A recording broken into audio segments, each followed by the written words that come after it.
So, did EA just have the worst press conference ever? Yeah. Yeah, they did. Okay, I have so many thoughts, so much to think about when it comes to EA's press conference that just kicked off the week of E3. And I have to admit, it's probably a pretty good thing that it took me a couple of hours to be able to make this video. When the press conference happened earlier this morning, where I am on the west coast of the United States, I was still working, and so I was able to follow it and watch it and know what was going on, but I wasn't able to immediately get on camera and discuss what happened. And I'm telling you that's a good thing, because I'm definitely extremely unhappy and unsatisfied with what happened, but I would probably be more rageful and like volcanically angry and ranting and spewing all of this nonsense if I had a chance to make a video right when they were done. However, that doesn't change the fact that, really, like I said in the beginning of this video, I kind of think that maybe EA just had the worst press conference most of us had ever seen at E3. And it's tough to say in a non-hyperbolic sense because, if I'm being honest, I've been watching E3 for 15 some odd years, give or take. And while I've seen most of the big important press conferences throughout that time, I haven't seen every weird random one-off Ubisoft or Square Enix or whatever press conference. Konami used to do them back in the day. There's a lot of those smaller ones I've probably missed. So maybe somewhere someone had this really crazy, you know, the caffeine guy at one of the Ubisoft ones from like 10 years ago. I've never actually seen that press conference, for example. But I mean, let's be real. What we saw happen today was so bad, and I'm shocked. I'm honestly shocked, and I didn't go into EA's press conference thinking it's going to be fantastic with the highest of expectations. You know, I'm like not an EA hater, but I definitely am not a lover of EA either, and they've been making all of us, myself included, so mad with recent decisions. I've been very unhappy with a lot of the path that they've been taking Star Wars on. Obviously, the microtransactions thing has had everyone up in arms against them, so it's not like I went in there ready to love or hate them. I was just like, well, let's see what you got, EA, and boy, did they drop the ball. So before I go any further into this and really actually start to probably rant and get all crazy, angry, and mean towards EA, I do have to give this one caveat and preface to the conversation. You guys know me. I'm an optimist. I'm a nice person. I don't go out of my way to be mean to people or to shame them or whatever. And I always see the brighter side of things, like in the gaming world and the gaming community. Even when I've been mad at EA in the past, I try to still see a more positive outlook.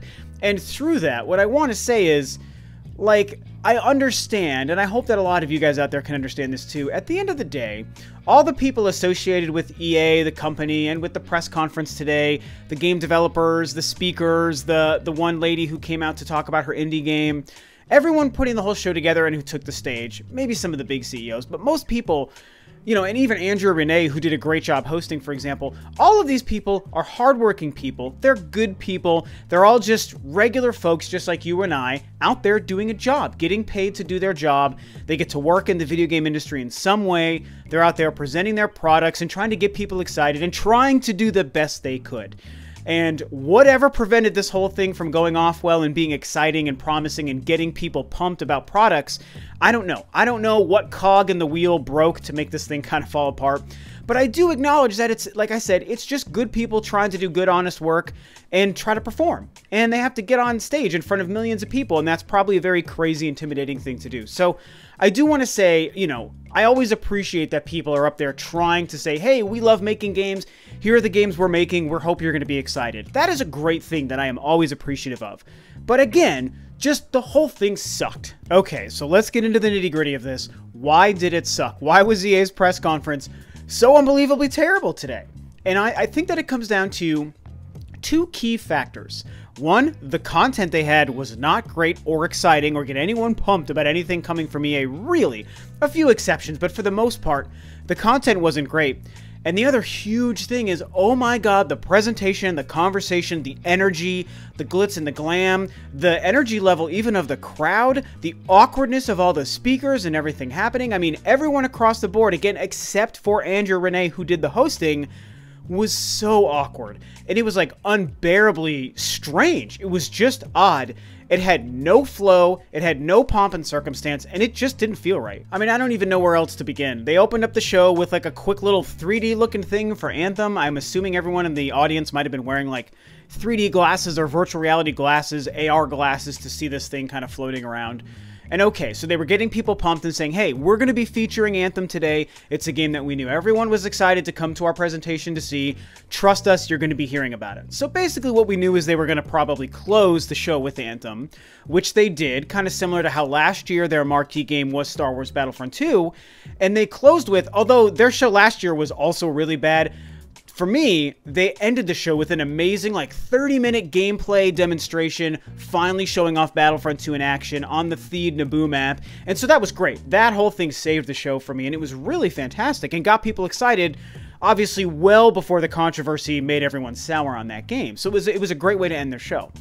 And it's like, okay, well, they're going to do the same thing this year with Anthem, and that's a great way to end your show, theoretically, because I've been very excited for Anthem. A lot of people have been excited, and so I'll get more to Anthem in a minute. But from there, they just went on to some of their typical stuff, and they talked a little bit about sports, about FIFA, which is just, I don't know. I mean, you know that EA is going to spend some time on sports. It's an important thing. It's an important, huge branch of what they do and where they make their money. So I acknowledge that, and I'm always, like, knowing that that's going to be a part of their presentation every year. And to be fair, one thing they did this year that I think I liked is they kind of split it up, because very early on, they did a small little thing about FIFA, and then they took a break from sports and talked about a couple of other things, like some indie stuff, and then they came back and touched a little bit more on some sports, like in the middle of the show again, so they didn't just do, like, a middle 30 minutes of boredom where they just talked about sports. I appreciate that, but I still have to go back to something I even tweeted today. I would kill for, in the future, for EA to just make 2 press conferences, make one that's just about sports, make a 40-minute thing about sports, and then the other main conference that you do just about all the other stuff that isn't sports. That way we could all avoid the boring sports nonsense, because I get they have to talk about it. Like I said, it's huge business for them. They have to talk about it. But no one tuning into a press conference really wants to hear about Madden or FIFA or NHL or NBA. No one cares. Now, the first thing they actually started off with was Battlefield 5, so that was probably a good thing to do to start off with that game. Very anticipated, looks very great for fans of that series. Everyone seems to be really excited and hyped for it. I'm not really a Battlefield guy, so I'm not really going to throw my opinion in there too much, because it's like, I don't want to say it was bad because it's a game Rob doesn't like. I mean, the game looks of very high quality. There are some things that are making me think maybe I want to jump into this. Like, I actually like the fact that they're not going for historical accuracy and trying to throw, like, these crazy robotic prosthetics and stuff into some of the soldiers and, like, maybe have some cooler updated weapons. That makes me more excited for, like, a World War II kind of shooter, after having had so many over the years, and even the last Call of Duty, which was actually really disappointing to me. I don't hate it, but it was disappointing. And so it's like, you know, I'm not a fan. I'm just going to say it looks good. I don't think they showed a lot, and they didn't have, like, a gameplay demo. They didn't really detail a lot of the multiplayer stuff. I'm still glad that it's focusing on a campaign, so that part is what gets me excited about the game. But they started off with that very quick, very short. It was a combination of a good game that looks good that people are excited for, so that's a smart move, but they didn't really show a lot, so that seemed kind of lackluster. From there, that's where they started to go into FIFA and some of the sports stuff for a couple of minutes. They did something that was one of the last bastions of positivity that actually came out of the press conference, in my opinion. At some point in the middle of the show, they took a break to bring out an indie developer. Her name was it Catalina something? I feel terrible. I'm not remembering her name right now off the top of my head. But they brought out some developer who worked for a German independent studio, and they talked a little bit about their EA Originals, which was kicked off over the last couple of years, thanks to Yarny, like 2 years ago or so.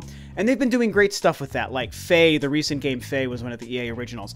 And I have to say, what they're doing with EA Originals is cool. Like, they're basically just promoting independent developers and their independent games. So she came out to talk about her game, Sea of Solitude, which actually looks really good. It's some sort of crazy emotional journey, but it's got this sort of like Wind Waker-esque sort of approach. And I know nowadays we throw the Wind Waker kind of gameplay, like, sort of skin over a lot of different games, and we talk about games like Rime that look that way and whatnot. Was it Owlboy, or I don't know, there's some other game like on the eShop that looks pretty good that apparently is the same thing, and I can't remember what it's called. And it does look like that, to be fair, but it looks great. It just looks really cool. So I have to say mad props to EA doing that with the indie stuff and the EA Originals line, and for showcasing this game, Sea of Solitude. It looks fantastic. The woman looked very, very nervous. I can't imagine what it's like to get onto an E3 press conference stage, but she did a really good job. She was composed. She was obviously having a good time, excited to talk about her game, and it's like her passion project game. And so, I mean, that was something that was very cool looking coming out of their show. They showed Yarny 2, and they made that game available for download today. That's really cool. It features co-op, so I'm also very excited to check that out. I sadly never got to the first Yarny. So that's great. But here's the thing. There really isn't too much good other than that. We have to start getting to some of the more controversial stuff that happened today, man. And some of the controversial things hit very close to home to me, and you guys know why. So we'll get into it. So we need to talk about Star Wars, because there's a little bit of good and a lot of bad when it comes to Star Wars. And it's nice to have some good to take away from it, actually. But hey, you knew I was looking forward to Star Wars coming into the show. I didn't expect them to touch on Star Wars. And they did. And that's a good thing. There was a couple of Star Wars related things that they mentioned. Let's talk about the one good thing, which is actually a humongously good thing. And that is, finally, after months and months and weeks and even years, if you go back to the 2015 version of Battlefront, they finally confirmed Clone Wars era content is coming to Battlefront 2. You guys, this is huge news. It's huge news for me as a super huge Star Wars dork. It's huge news to myself and millions of other Star Wars fans who are gigantic fans of the prequel trilogy and the prequel trilogy and Clone Wars era. And it's great news because it's just more content to a game that started off really not good with a lot of poor controversy, but they've really worked to improve over the last couple of months, and this is just the biggest feather in their cap to improving this game. And now that they're adding this Clone Wars stuff, yo, I am pumped. I am all about that prequel trilogy stuff. Give us the Geonosis map. They're giving us General Grievous. They're giving us Count Dooku. I am so happy about Count Dooku. And then, of course, Obi-Wan and Anakin Skywalker are coming to the game. That is amazing news. Anakin is my favorite character of all time, you guys. Like, I am so thrilled about this. So, this was a smart move. This was a good announcement that has people excited. It's one of the few things coming out of their show that everyone is just like, everyone, people who are Star Wars fans and people who are into Battlefront are like, hey, this is great news. Oh my God, Clone Wars stuff. And Clone Wars is trending on Twitter and everyone's excited about Anakin and General Grievous and a Geonosis map. They confirmed it's the biggest map they've ever made for a Battlefront game, which is so exciting. And it just opens up the possibilities for what this game could truly turn out to be. So I'm worried they're going to try to monetize some of it, and that's going to change the game with this whole thing, you guys. So if they don't monetize it and keep it free like they promised in the beginning, we're in great territory. Hopefully they don't make a backstep, man, and go into monetization territory and say, well, now we need to charge you to download all of these characters. However, let's get to the other very weird and controversial and like maddeningly frustrating Star Wars thing of the day. And that was when Andrea Renee, bless her heart, she did such a good job today. She did the best she could with what she was given, man. She was sitting in like the front folded chairs of the audience with Vince Zampella of Respawn Entertainment. They're sitting down, having the most painfully, disgustingly awkward conversation about Respawn's Star Wars game.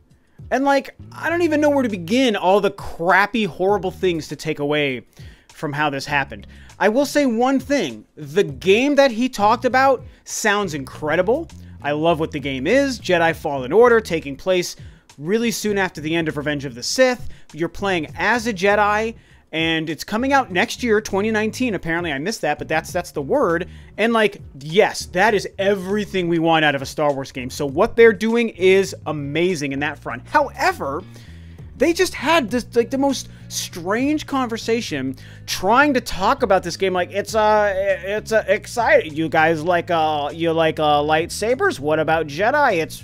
It's Fallen Order, and we've been making a game, and we'll show you, you know, games sometimes have characters, and eventually you'll see a video of it. It's called Star Wars. There's a lightsaber. I mean, it was so bad. It was so cringy, and I never use that word cringy, you guys. But I don't know what was I don't know what they were trying to accomplish in this moment by having the host and one of the developers sit in the audience and have a conversation about a game without showing any. It's just talk about it for like 60 seconds in the most uncomfortable way a person could talk about a video game.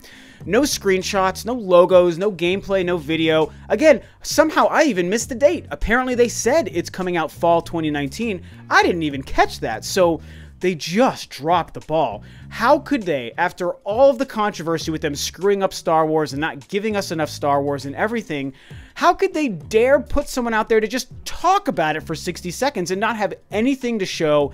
Not even one of their stupid little developer diary things. I mean, I would have rather had that than just Vince Zampella randomly saying gobbledygook out of his mouth in a chair. Like, it was so weird. And Andrea tried so hard to make it something, and I don't know. I don't know. Something fell apart. I feel like something was supposed to happen that they couldn't do, and maybe that was like a last-minute change to try to add this into the show. Maybe that's what it was. I don't know, but they probably just shouldn't have done it, to tell you the truth, because it was so uncomfortable, and it was angering, because I was like, oh my god, this game sounds amazing. Show it to us. EA, show us this game. And then, you think it's over, boys and girls, but it's not over yet. We come to the coup de grace. We come to the first ever live gameplay demonstration on an E3 stage with human beings on a real stage with other human beings in the room watching this happen. We get two dudes. Bless their hearts too, because they're just up there doing their job. I don't blame any of these people, but oh my god, they bring these two dudes on stage to sit on stage and pull their freaking phones out of their pockets and start playing on their cell phones on stage with cameras filming. Oh my god, his cell phone is in his hand. He's pressing the touchscreen. Incredible! And they had esports commentators, and they had these two dudes playing Command and Conquer Mobile, and they're just like, oh, they're pressing buttons. Look at, he's sliding his finger across the screen. Missiles are flying that way. Things exploded. I hope no one dies. It was like, oh my god. Is this possibly real? Honestly, Twitter was a beautiful sight to see in like the 5 minutes while this happened on stage. Everyone's reactions, everyone's tweets was hilarious. The internet tore it apart, and it was like, it was almost worth this debauchery happening at their press conference just to see the way the internet reacted to it, because everyone was like, is this real? Did EA dare put two dudes playing their phone on the stage? Like, a mobile game? Like, I get mobile gaming is a very viable market. Even my favorite company, Nintendo, is making mobile games now. That part's fine. But, like, this is just not what you do at E3. It's not what you do on a press conference. And it's made so much more worse, and the problem is exacerbated by having people hold their cell phones playing a game. You don't put that on stage. No one cares about people playing their cell phones on stage. Can't breathe. I don't think I can breathe. It hurts. It hurts. But the show must go on. I just can't even fathom that this is what happened. I needed this moment to just have a breather and just calm down, because I'm getting really heated over this, because it was like, I cannot believe how bad this show is going. Like, almost nothing went right. Even though it's like, okay, Yarny is a cool game. Sea of Solitude is a cool game. I mean, I had a geek out moment with the Clone Wars content coming to Battlefront. This is cool stuff. We know Battlefield 5 will be a good game that fans will enjoy. But how they managed to just drudge all of that good stuff down, just pull it to the bottom of the sea with concrete shoes and just be like, you're coming with me, sucker. All this good stuff, ha ha ha, we're bringing it down. It was almost an art how they did it. I just cannot believe how bad this show started to go when a lot of this stuff started to happen, man. You know, and it didn't really get better until the Anthem thing at the end. So if we were going to close this up, you know, all the other things were just hit and miss. Everything else they did, it's just like whatever. And so then they did Anthem at the very end. And that started off a little bit rocky. I appreciated what they tried to do, where Andrea brought on 3 of the main development team for Anthem on stage. And they just sat for about 5 or 10 minutes on stage, kind of like Jeff Keighley does with the Coliseum stuff. And they just had a little back and forth, interviewed about some of the design and the thought process and some of the things that are going into Anthem, and talking about how it's both a single player and a multiplayer experience, and how they tried to write this really cool narrative and working really hard on this game. And it's BioWare developers, by the way. And I mean, we all know the last Mass Effect was bad, but everything else BioWare has made in the last decade has been really good. So they have a great track record. And, like, that was fine. It wasn't exciting, but it was fine. They showed a couple of clips of the game, but it was mostly concept art. And so, at first, it was like, dudes, you're going to close with Anthem, but are you just going to show us concept art and just an interview? Like, I do want to get into the heads of the people who make games. Yes, that is fascinating, and it's worth...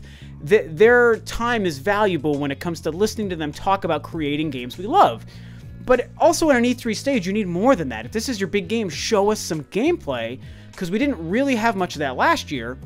And luckily they did do that. There's like 4.5 minutes of gameplay of Anthem that they eventually went into.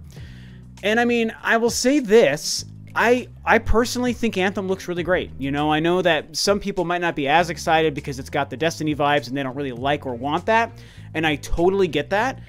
I, for one, like Destiny quite a bit, actually, because I accept it for what it's trying to do, and I think it's great at what it's trying to do.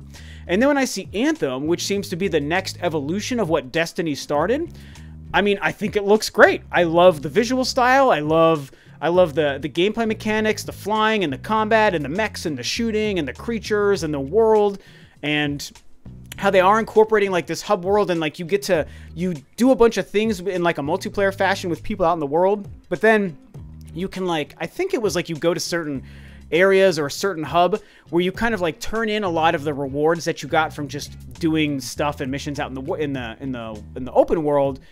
But then they also give you like narrative things and story-based things to do. So you literally go to areas where you're playing single-player stuff, and you go to areas where you're doing multiplayer stuff. And if I'm remembering that right and telling it right, I think that sounds cool. Like, I don't know what to say. Like, I'm on board. I think Anthem will be a great game. So it's another case where they had a great game to show. They kind of botched some of the delivery, and it felt even worse coming after the first hour of their terrible press conference. But it's like, hey, I can't deny that the game looks great. I'm interested. I'm invested. It looks like they're working really hard on this game.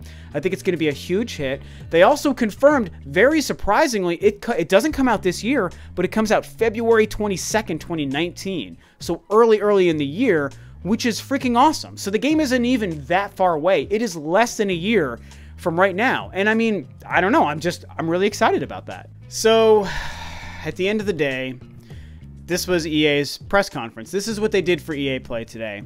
And it was terrible, you guys. I know, I was like, okay, Battlefield's fine. Sea of Solitude is fine. Clone Wars content is fine. Anthem is fine. There's a couple of fine things that aren't terrible. Everything else was so bad. And the presentation, it's one of those things where, like, and I've been a staunch defender of the live press conference at E3 for a very long time.